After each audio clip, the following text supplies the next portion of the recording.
आइए सुनते हैं आज की वीडियो में मोहब्बत, वादों और बेवफाई की एक दिल दहला देने वाली कहानी।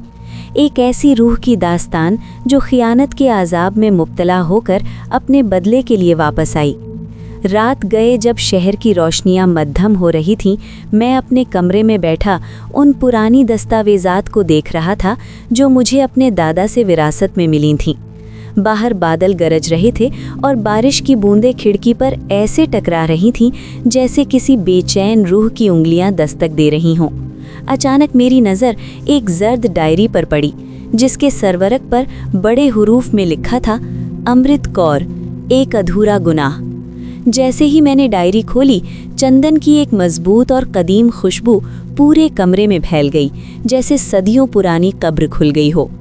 पहले सफ़े पर सूखे खून के धब्बे थे और कांपते हुए अल्फाज में लिखा था, वो वापस आ गई है।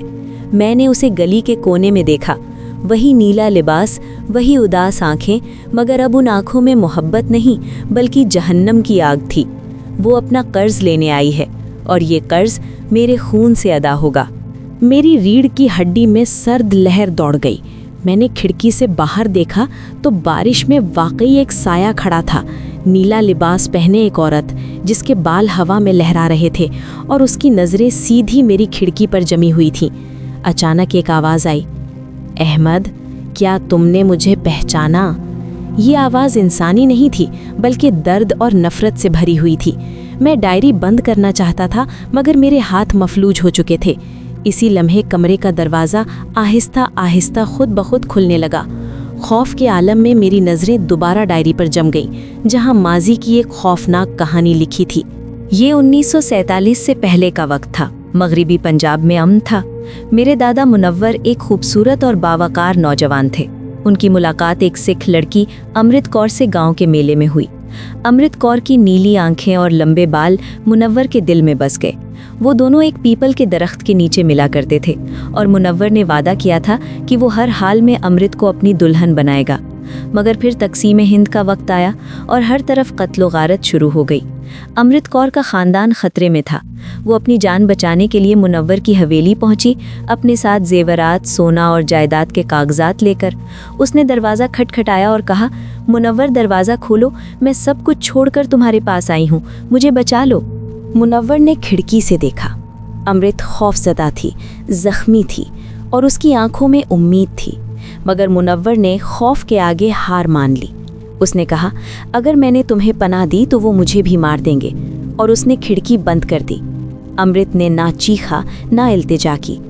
चंद लम्हों बाद बाहर तलवारों की आवाज़ आई और एक आखिरी चीख के साथ खामोशी छा गई। डायरी के आखिरी अल्फाज थे, मैंने सिर्फ अमृत को नहीं मारा बल्कि अपने ज़मीर को भी दफन कर दिया। मैं जानता हूँ वो एक दिन वापस आएगी।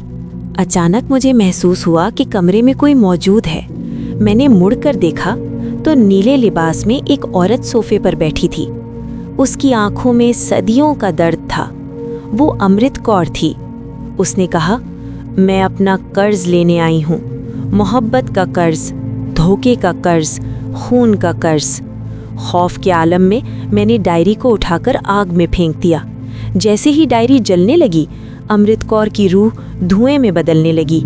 जाते जाते उसमें कहा, ये घर कभी खुशी नहीं देखेगा। अगली सुबह लोगों ने देखा कि हवेली जल चुकी थी। अहमद जिंदा था मगर अपना जहनी तवाज़ुन खो बैठा था। आज भी जब वो नीले लिबास वाली औरत को देखता है तो खौफ से चीखने लगता है और माफ़ी मांगने लगता है। ये कहानी हमें ये सबक देती है कि मोहब्बत और वादे सिर्फ अल्फाज नहीं होते बल्कि एक जिम्मेदारी होते हैं। जब इंसान खौफ, लालच या खुद गर्जी की वजह से अपने वादे तोड़ देता है तो उसका बोझ सिर्फ उसकी ज़िंदगी ही नहीं बल्कि आने वाली नस्लों को भी मुतासिर करता है। धोखा और बेवफाई वक्ती तौर पर इंसान को बचा सकते हैं, मगर ज़मीर की सज़ा और सच का बदला एक ना एक दिन ज़रूर सामने आता है।